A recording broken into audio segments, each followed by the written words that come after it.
إبراهيم وعلى آل إبراهيم إنك حميد مجيد.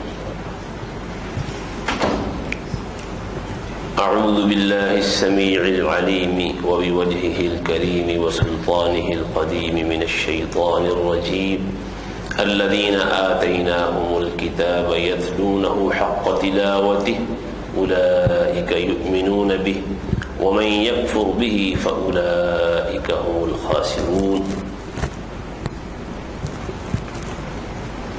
جن لوگوں کو ہم نے کتاب دے رکھی ہے وہ اس قرآن کو پڑھتے ہیں جس طرح اسے پڑھنے کا حق ہے، وہی لوگ اس پر ایمان بھی رکھتے ہیں،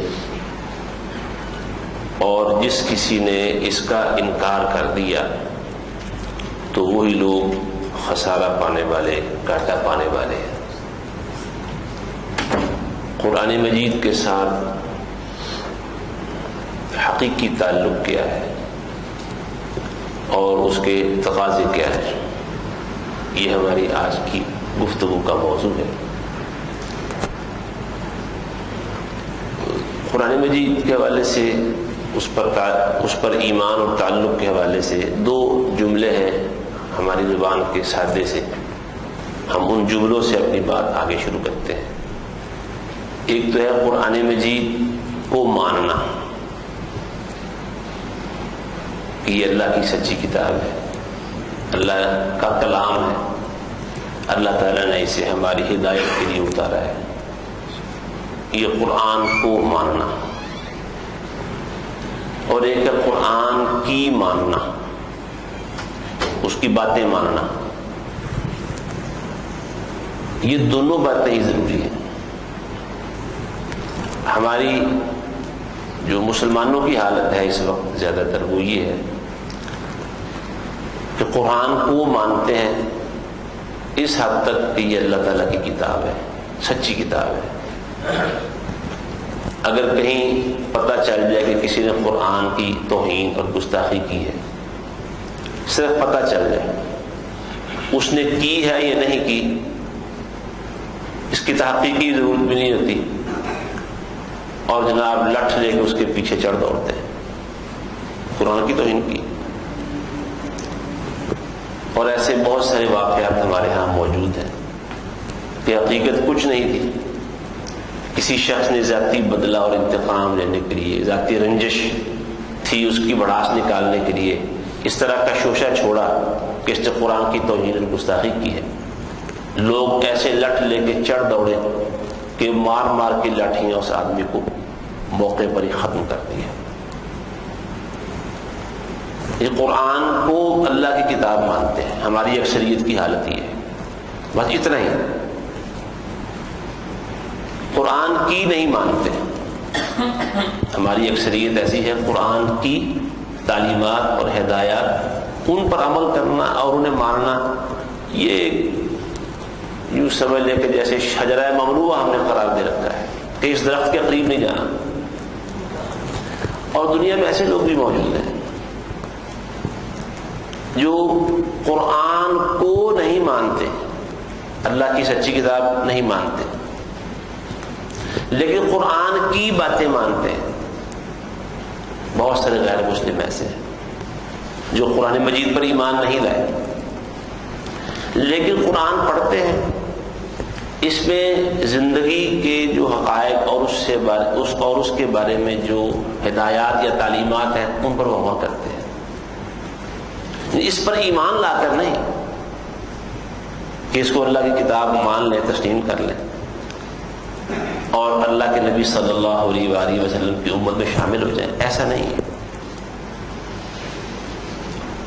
جو لوگ غیر مسلم ممالک میں، مغربی ممالک میں، یورپین ممالک میں جا کر رہتے ہیں اور وہاں سے ہو کے آتے ہیں، وہ وہاں کی اکثر جو تصویر کشی کرتے ہیں وہاں کے لوگوں کی، وہاں کے حالات اور واقعات کی، اس میں یہ بات نظر آتی ہے۔ لوگ کہتے ہیں جی انہوں نے کلمہ نہیں پڑھا ہوا، باقی ساری باتیں، خوبیاں جو قرآن نے بتائی ہیں وہ ان لوگوں میں موجود ہیں۔ انسانی ہمدردی، عمدہ اخلاق، دوسروں کا خیال رکھنا، دوسروں کے کام آنا، ان کی مدد کرنا، اور کسی کی مدد کرنے میں آخری حد تک جانا وغیرہ. ہمارے ہاں یہ بات نہیں ہے. تو جو پہلا رویہ ہے مسلمانوں کا وہ بھی صحیح نہیں ہے کہ ہم قرآن کو مانتے ہیں ہماری اکثریت اور قرآن کی نہیں مانتے.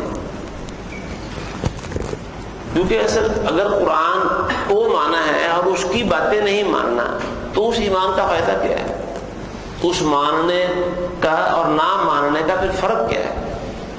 اور جو دوسرا رویہ ہے کہ اس کتاب کی باتیں ماننی ہے لیکن اس کتاب کو نہیں ماننا، یہ تو بھی ابھی ظاہر ہے کسی صورت بھی کامیابی کا ذریعہ نہیں ہو سکتا. دونوں باتیں ضروری ہیں.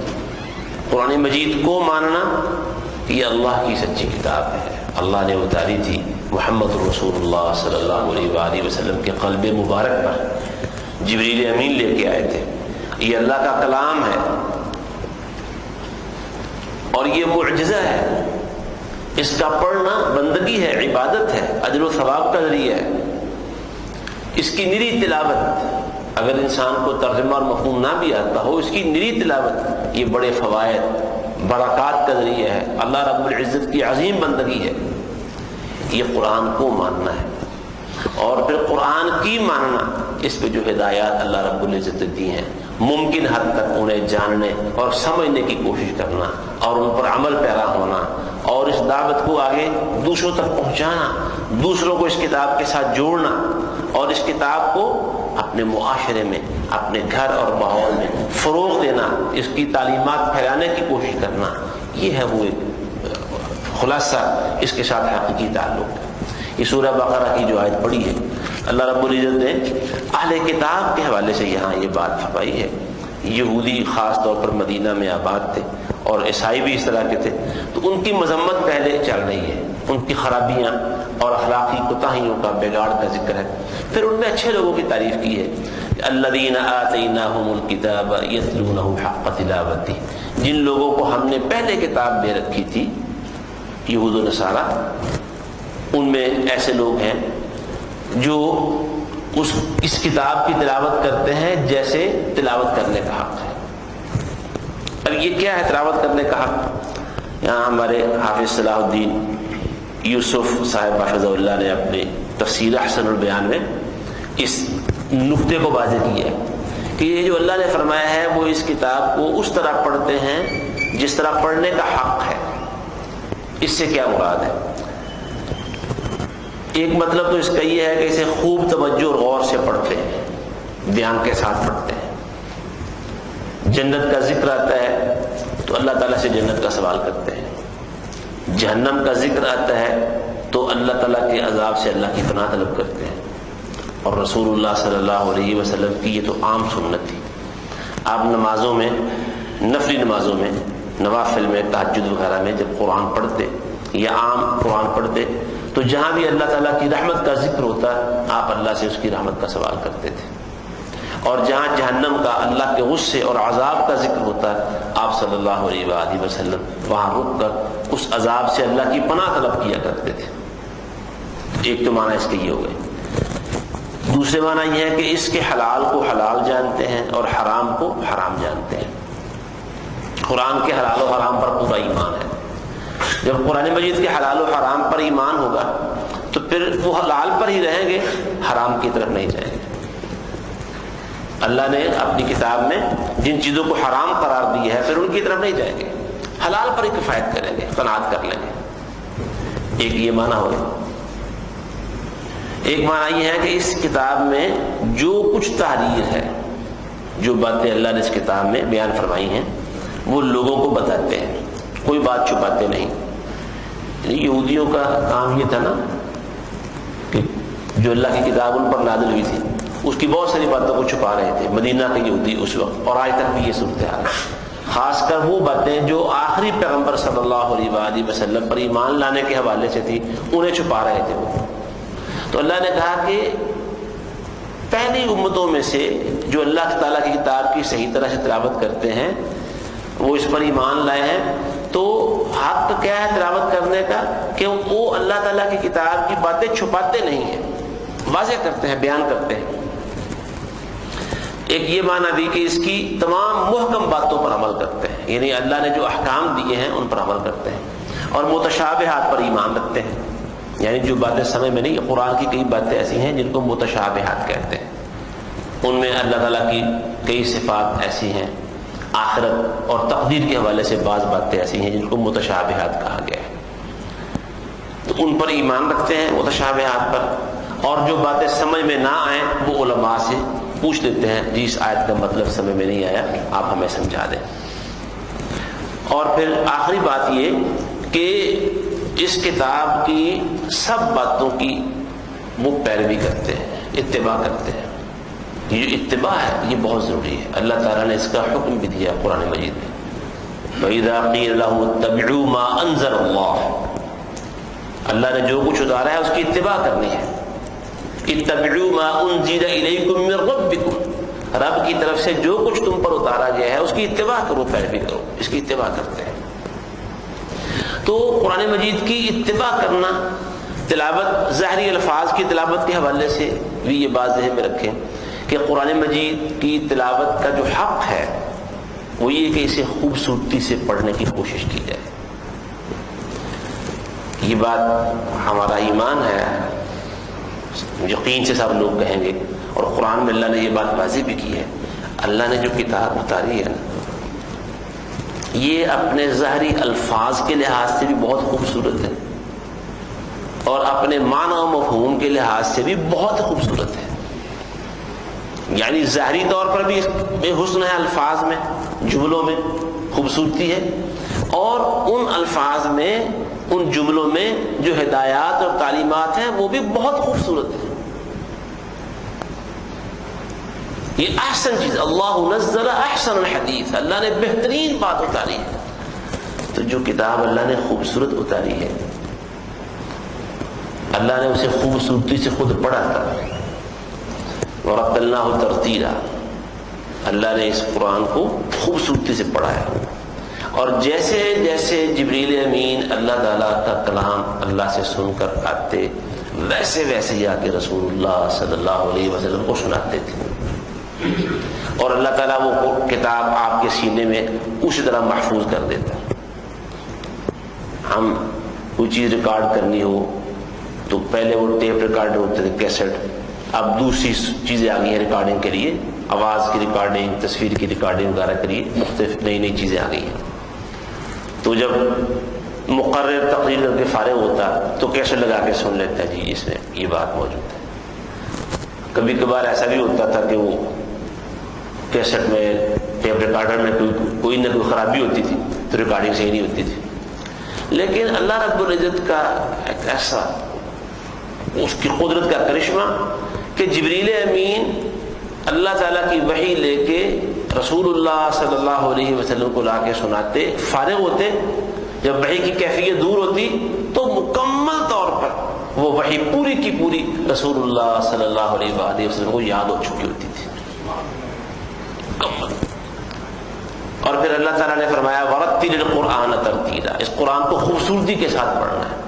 تو بات خوبصورتی کی ہو رہی تھی، اللہ نے جو کلام نازل فرمایا ہے، یعنی جو اللہ نے کلام فرمایا خود اور جبریل امین لے کے آئے، اللہ نے وہ کلام خوبصورتی کے ساتھ کیا ہے، اور جبریل امین اسے اسی طرح خوبصورت لا کے سناتے تھے نبی کریم صلی اللہ علیہ وآلہ وسلم، اور نبی کریم صلی اللہ علیہ وآلہ وسلم وہ خوبصورتی کے ساتھ جیسے جیسے آپ پر اتارا جاتا تھا اسی خوبصورتی کے ساتھ آپ اپنے صحابہ کو سناتے تھے۔